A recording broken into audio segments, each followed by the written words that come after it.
Hi, I'm Charlie Nadler, professional comedian and co-founder of Laugh Dealers, and I'm here to teach you how to write a joke.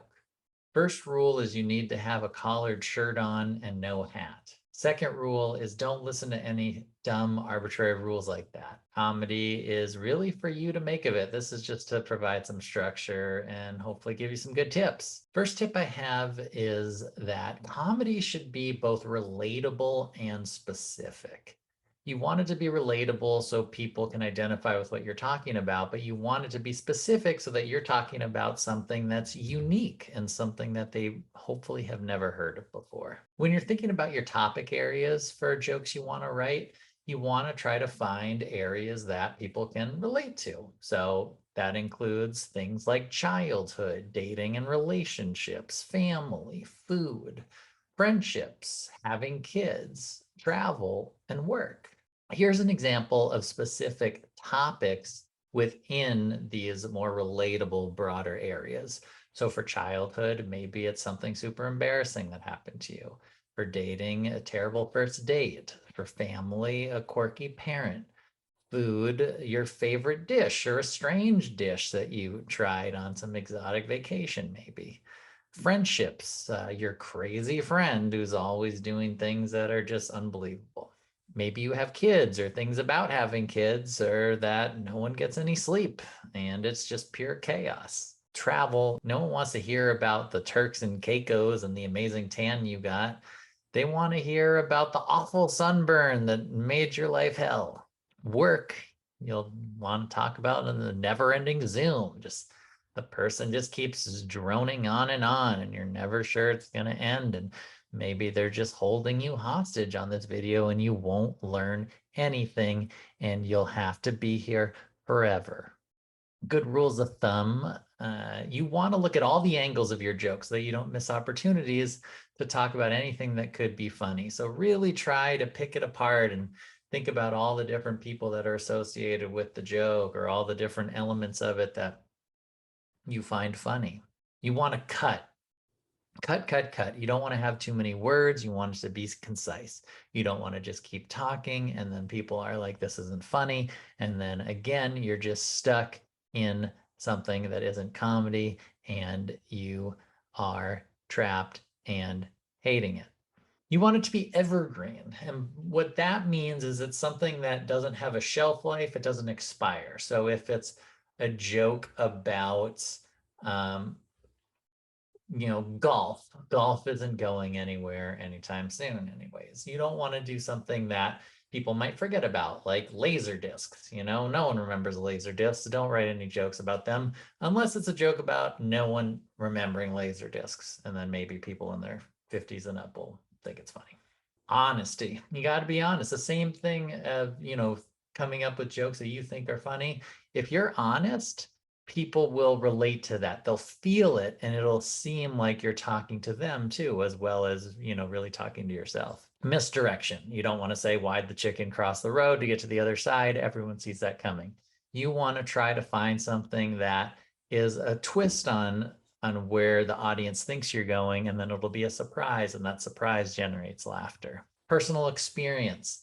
You want to really center it in your own perspective, and that's a good way to not accidentally plagiarize an idea. If it's purely observational, there's a chance maybe you saw it once at a comedy show and accidentally put it in your mind and thought it was your idea. And it's also just hard to have your own take on something if it's not something that you really experience through your own eyes and senses. Punch up, if at all. So that doesn't mean the comedy punch up, which is like to make a joke funnier, like that kind of punch up. This actually means you don't want to make fun of people or groups where there's a power imbalance. You don't, it's not funny to take someone vulnerable and make them into comedy. That's called punching down. Punching up is generally better, which means, someone like making fun of the president of the United States or a huge CEO of a successful company, then it's more acceptable. But honestly, if you want to go for something that you want to make sure that all audiences are going to be into, I would not recommend even punching up. I just recommend if you're going to make fun of someone, make fun of yourself. And that's the next one, which is self-deprecation. And self-deprecation is a great way for people to feel permission to laugh at themselves too. And it's just always a winner in comedy. And then back to specificity, you can never have too much specificity. You want to make sure that you're really finding the unique areas of these jokes so that you're painting a good picture and a funny picture for people.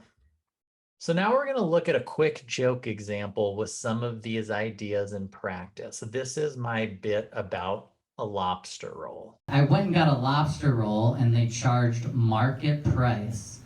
And I learned they call it that because after you pay for it, you have to put your home on the market.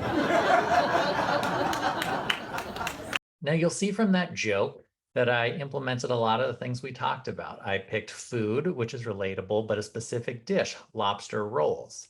I took a weird experience, which was the high market price that really took me off guard. And to me, it was a negative situation at the time, but it provided great comedy while I thought about it. And it's self-deprecating. The subtext of it is that I don't have enough money for this market price lobster roll, and I'm making fun of myself for the situation that I put myself in. It's evergreen. Lobster rolls are here to stay. I hope. I mean, hopefully lobsters don't become endangered, and please protect the lobsters. This is my only PSA of the whole talk here. I need lobsters to stay around so that this joke remains relatable and that this video doesn't age. And honesty, I was honest that this food is good. That's why I ordered it, but prices are bad. Inflation's hard. It's one of those things where I just took my own perspective on it. And I told you all my feelings in that roller coaster journey that was my order of a lobster roll. And the misdirection.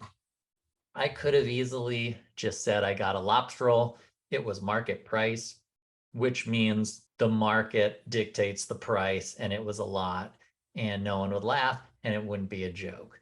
So I had to obviously give people something different. One thing that's interesting about jokes that I'll add as well is that they're never done. That's a kind of a interesting, beautiful thing about jokes.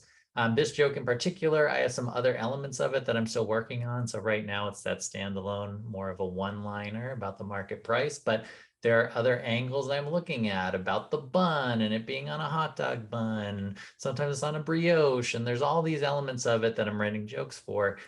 So that's one really cool thing, is you can never totally, finish the joke if you don't want to. You can always revisit it and make it different and add to it, shorten it.